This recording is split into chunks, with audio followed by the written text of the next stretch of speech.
to her now, right now. Okay, so Terry, you're hosting this event tomorrow, and you've been hosting several of these. You got to let me know, what is kind of the most powerful thing that happens when you're out there and everybody comes for the walk? I think the biggest thing is just everyone is out there supporting each other, because as anyone knows who has gone through this, or if you're caring for someone going through this, it can feel so isolating at times. I mean, when my mom was going through this and my dad's primary caregiver, she felt like, you know, she was the only one doing this and felt so alone. So it's so nice it's not a club that you want to be part of, but it is nice to gather with other people and talk to other people about, you know, what they're going through, and so many great resources that the Alzheimer's Association has to offer too, like the 24/7 helpline and alz.org. You can read about other people's stories that really help with that support. And sometimes it's just getting that hug. You know, yeah, exactly. That you know that, hey, you're going through the same thing I'm going through. Yes. And this weather is going to be actually going to be great, right, for tomorrow? Yes, a little chilly, of course. We've been talking about the chill. Good to give hugs when it's cold. There you go. Exactly, yeah. Get a nice warm hug while you're out there. So yes, I'll be out there at the Unifor Walk, and if you haven't signed up, or if you'd still like to donate, of course you can do that and go to our website, qcnews.com, for more information. Let's take a live look. Look at that beautiful Hickory area.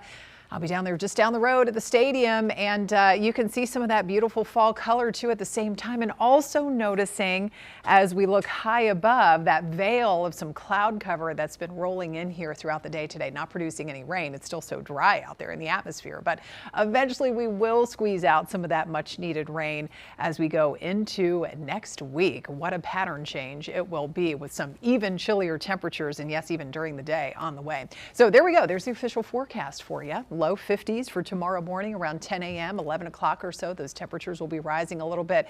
Not going to be looking at likely blazing sunshine all around, maybe a little bit of some peaks of sunshine throughout the day, but a lot of clouds will continue to stream in throughout the weekend, and the wind will be on the light side. We've got 62 right now in Salisbury, 66 in Hickory and Taylorsville, close to 70 off to the south, and low and mid 50s up in the higher elevations. Wind gusts still a little breezy at times, not as blustery as the past couple of days. And so if you want to do a fire pit tonight to kick off the weekend, I would say have at it. Just be careful out there. As always, you're sitting around some fire. Temperatures by 11 p.m. Backing off into the chilly low 50s. So definitely a fire pit might be a good idea outside for you.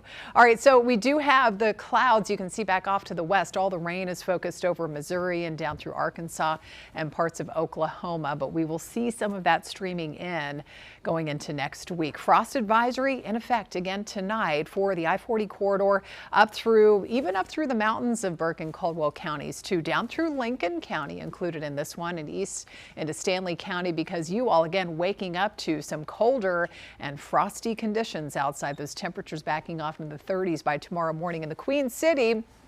Early tomorrow about 42 degrees. Only 67 for the afternoon. Again, some clouds overhead if you're heading down to the pumpkin patch maybe. And same goes for Sunday. More clouds than sun will be the theme overall, with high temperatures in the mid 60s. October rain.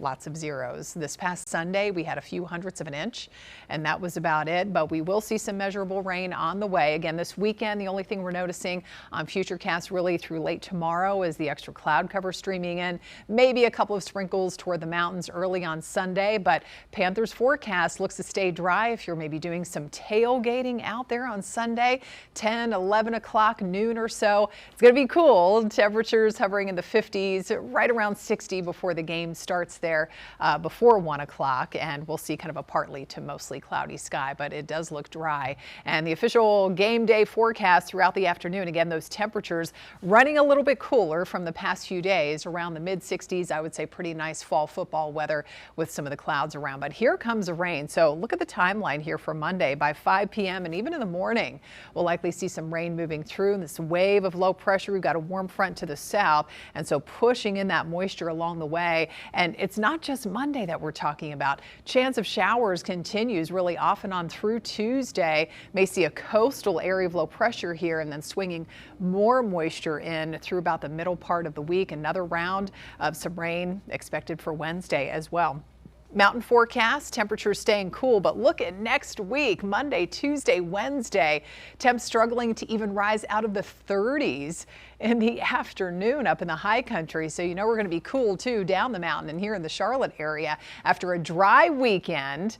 Monday, Tuesday, Wednesday, looking at off and on periods of showers, highs only around the mid 50s, but all of it looks to clear out just in time for trick-or-treating and Halloween on Friday. Queen City News Plus. Just search Queen City News on your smart TV's app store.